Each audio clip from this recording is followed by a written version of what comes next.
Everything you want to know about writing a play next on Views and Vibes.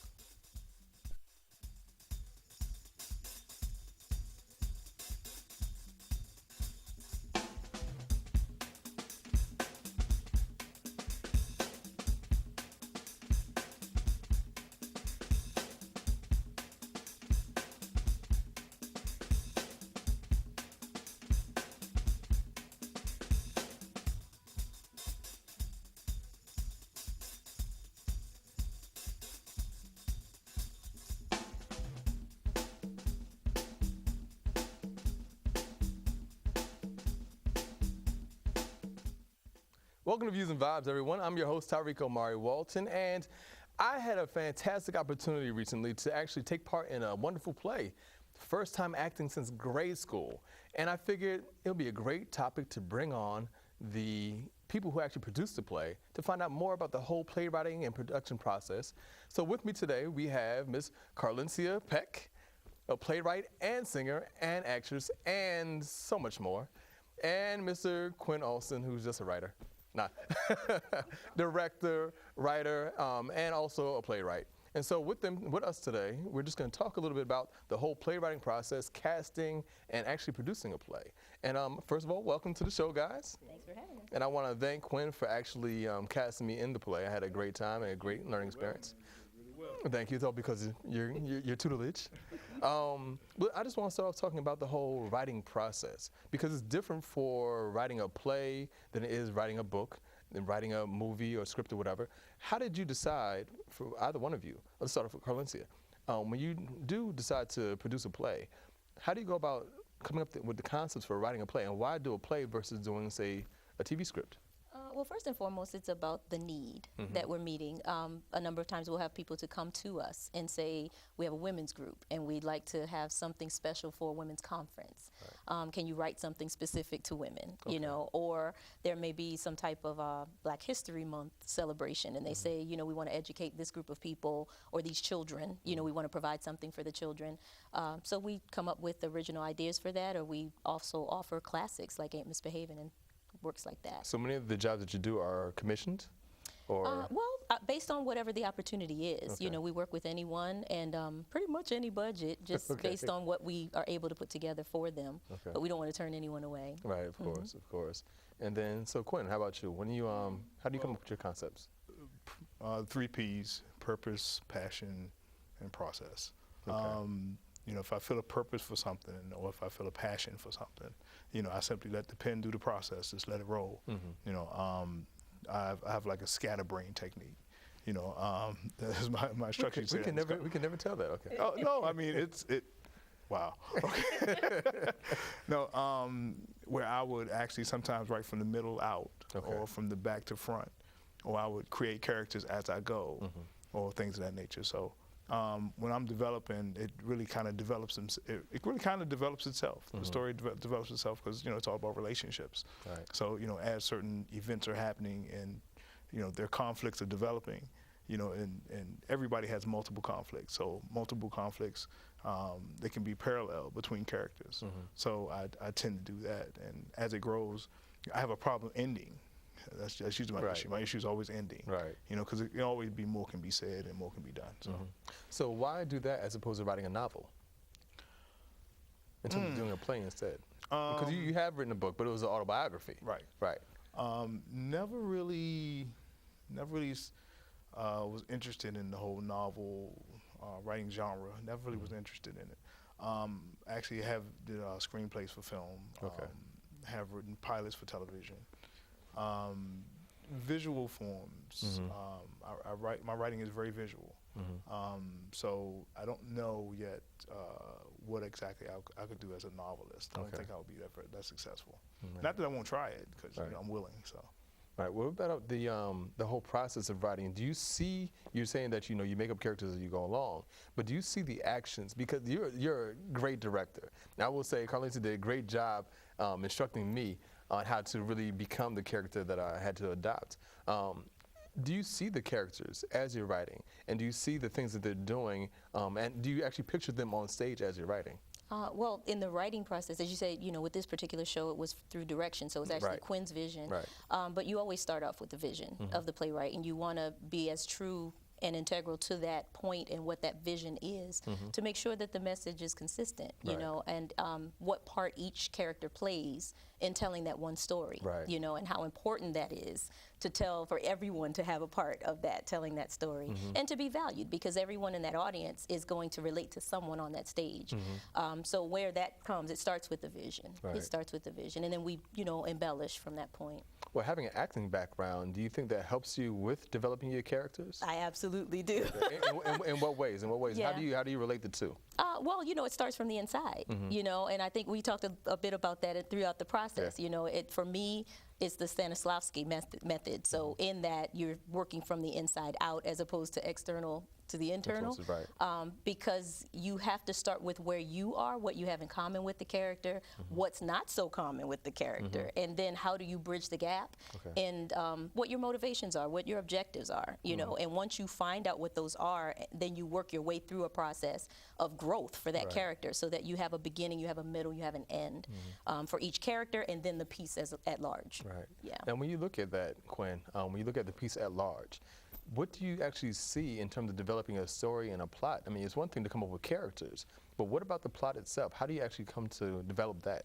Well, you have to, in my vision, I have to be clear on what I'm trying to say.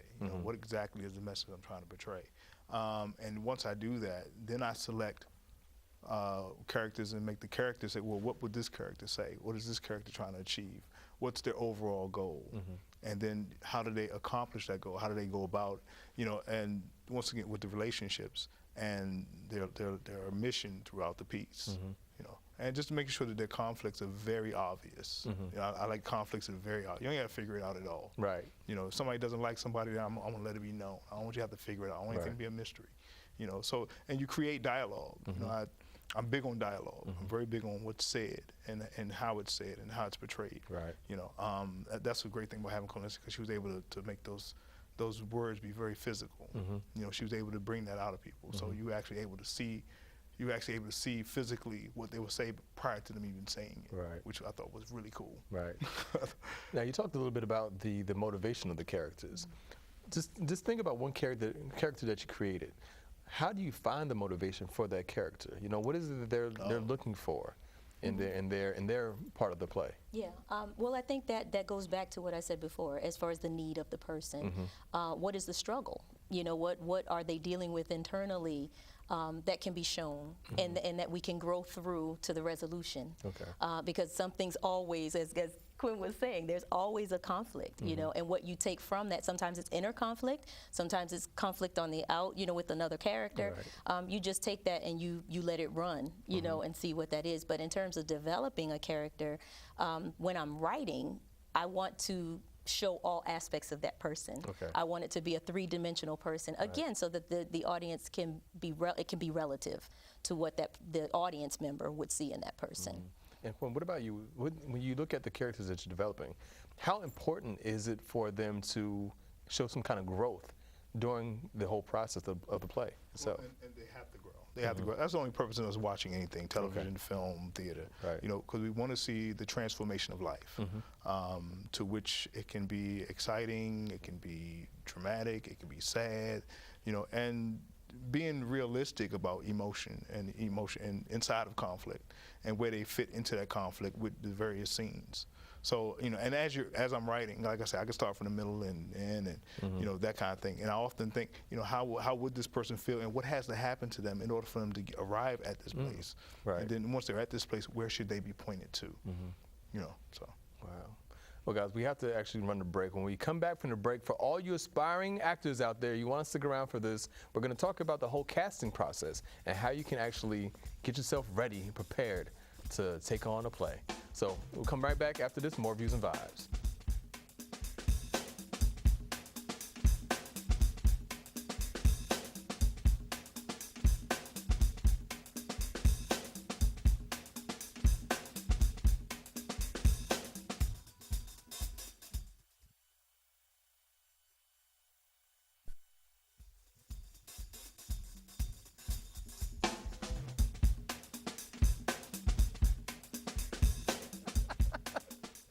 welcome back to Views and Vibes. Guys, I'm sitting here with Mr. Quinn Alston and Ms. Carlencia Peck talking about what it's like to be a playwright and that whole process of writing, and now after you've written the play and you're ready to go into production, you have to cast the play. How do you go about even beginning that process? Because for a first-time actor like me, I'm like, okay, what am I supposed to do here? How do you begin the process of casting for a play? Well, there's the traditional correct way to do it, and then there's the way I do it. Okay, so let's talk about the traditional way before we get to your evolved way. Well, traditionally you'll find a casting agent, and then you would give them a list of criteria that you wish to have: height, weight, age. For each character. Male, female, and you give some backstory on the character, and then they will go and try to best match it. Being I don't have that kind of budget, that kind of time, I would actually take names of people, and I would meet them, such as yourself. I would meet them, and as I'm talking with them, I'm seeing the character, and part of my interview process is them actually showing interest, because the more interested you are, the better you'll be able to adapt to. And are you directable? If somebody says, stand on one foot, would you stand on one foot, or you simply question, why am I on one foot? What is this? And if I gauge your interest enough, then I feel that if you're passionate about learning, then you can be taught, you can be shown, you can be directed, you can be instructed. Right. Right.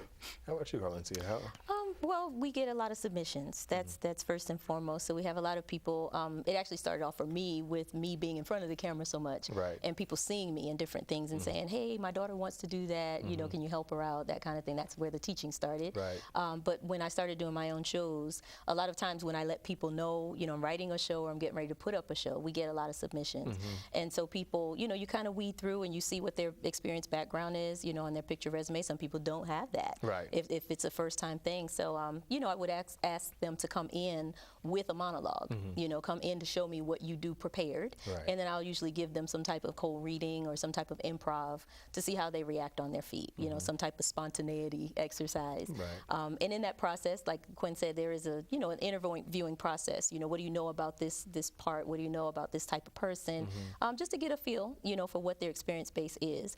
And then also it has a lot to do with the specs, as he said, right. How tall is this person? How, wide is this person? The particular show that I just finished, we were actually looking for a teenager who was a little overweight, because that was the struggle, right. In the story of the young lady. And we actually found the perfect person to fit that, and not that we could not use someone else, because we adjusted the role, we double cast the role. Okay. So we actually had someone who was a lot thinner, but we took that and flipped the struggle, that she was too thin, exactly. So it can work out for a lot of good reasons on both sides. Now, what about the whole idea of having a broad base of knowledge? I know for doing talk shows, I have to constantly stay up on news, current events, entertainment, everything.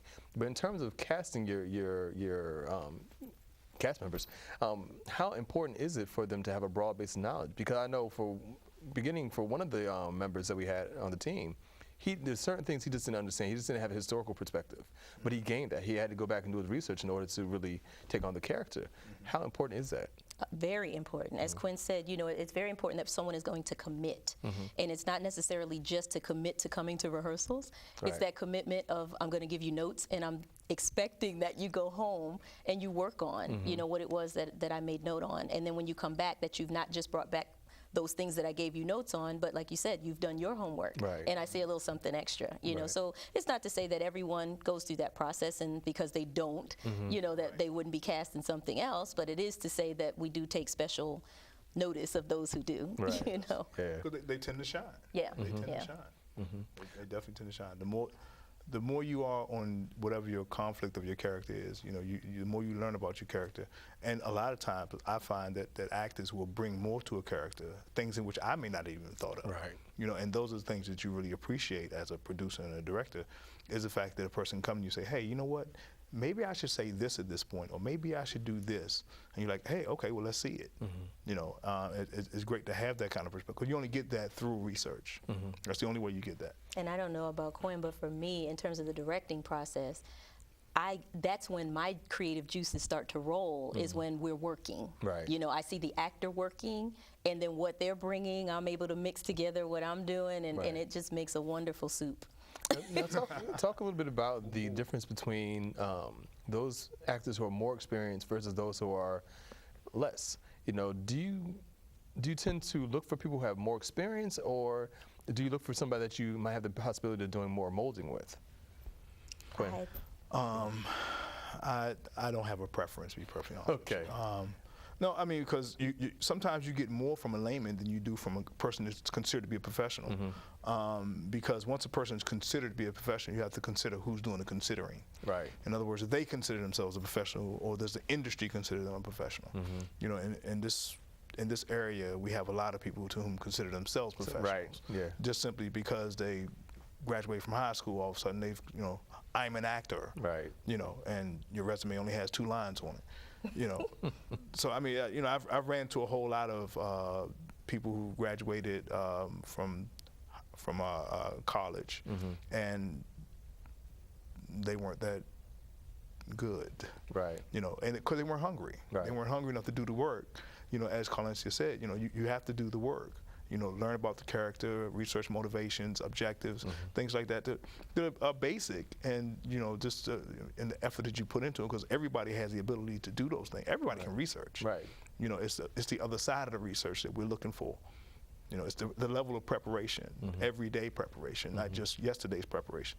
Because one of my huge annoyances is when things are said 3 and 4 times. Yeah, I kind of picked up on that.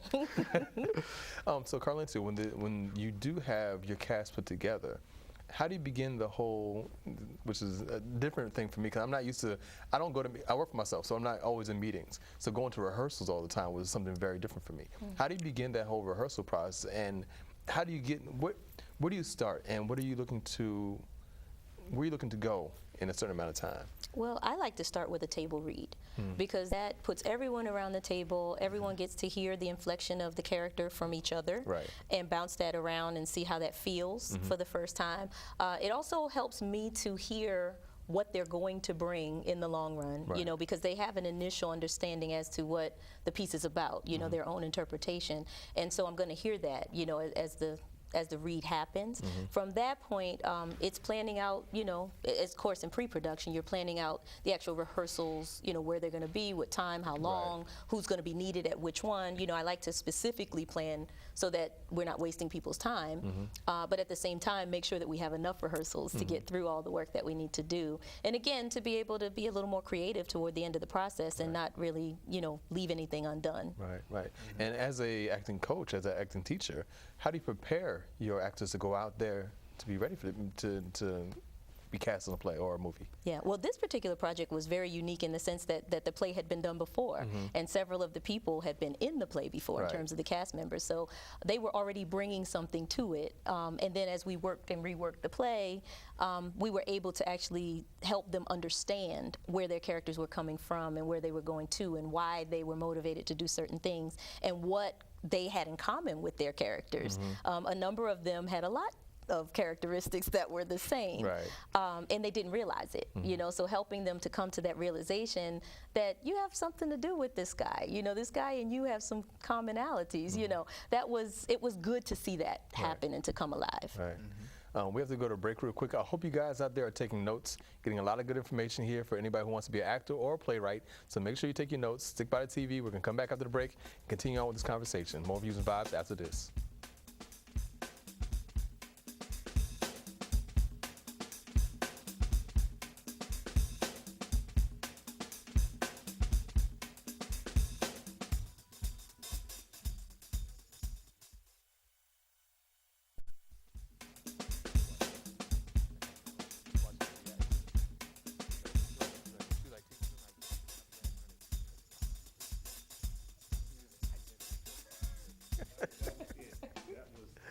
Welcome back to Views and Vibes, guys. We are having a good conversation right now about playwriting, the process of writing a play, casting a play, and now producing a play. This is the part that, to me, seems to be like the most intense, the most overwhelming.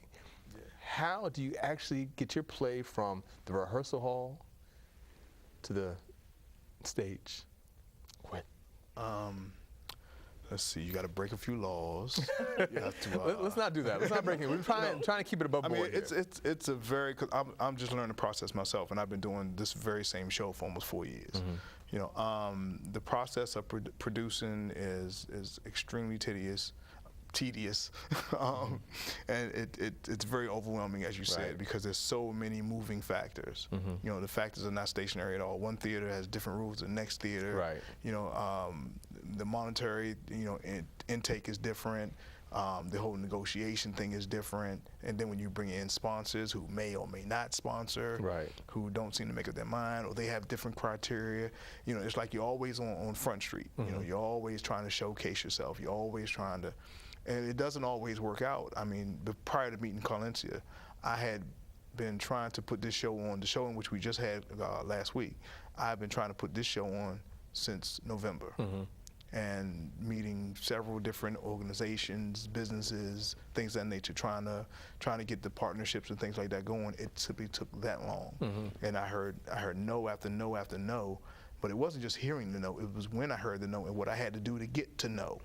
You know, we had to have several meetings and things like that, getting up early in the morning and going to Kinko's and putting presentations together, and, you know, recordings and things of that nature, just to say, okay, well, we'll call you back when we do, you know, and because you often you negotiate with people who don't understand anything about performances, they don't understand anything about the business at all. They simply want to see what they're going to get out of it. Right. You know, so that's the hard part. You know, and because you always want your show to grow, and that, well, I know I do.